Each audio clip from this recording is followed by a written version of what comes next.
خوتي المغاربه.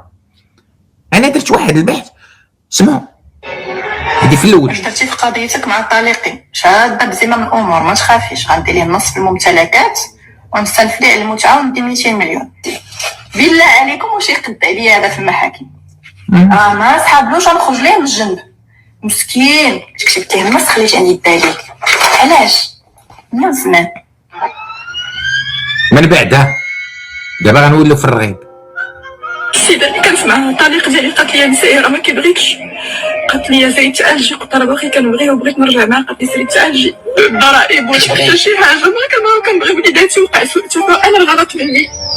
انت كتبغي انت وشريتي الصك السنين ها باش دخلت للحبس عليا الحجه لانك انت كنتي كتسجلني دابا، قلت لي كنسجلك فانا كنسجلك. هذا هو الفيديو اللي دخلت فيه الحبس. المراقبه راه هما وفيما كنجي عندك هنا الدار الذي كتهبط اليد وكنتشمع ديال البلاد ما كتخليونيش.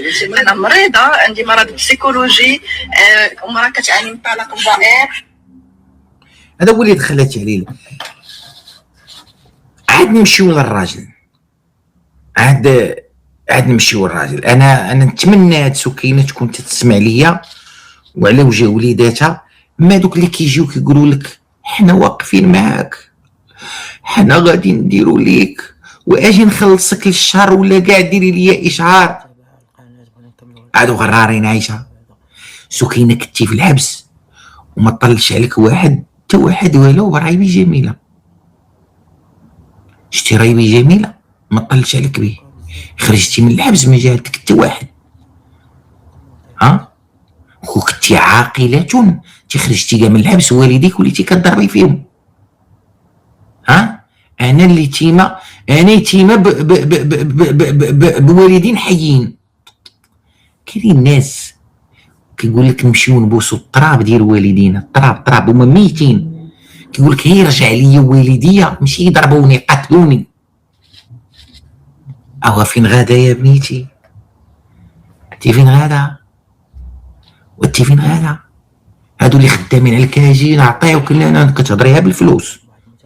منين بديتي وانتي كتهضريها بالفلوس؟ ربعه ديال الوليدات، دوك ربعه الوليدات خصهم امهم. اما مري ما شفت وحده يلاه خرجت من الحبس مع الصباح في العشيه مشات لشوف تيبين تقول لهم انا تنبغيه وانا بغيت وليداتي ورجعني نعجن بيديا. كتبغيه مزيان. وريتكم داك الفيديو اللي دخلت عليه بين الحبس. انت اللي جيتي عنده وعنده تسجيل ديال هادشي وداز في المحكمه، انت اللي قلتي لي لا طلقتي معاه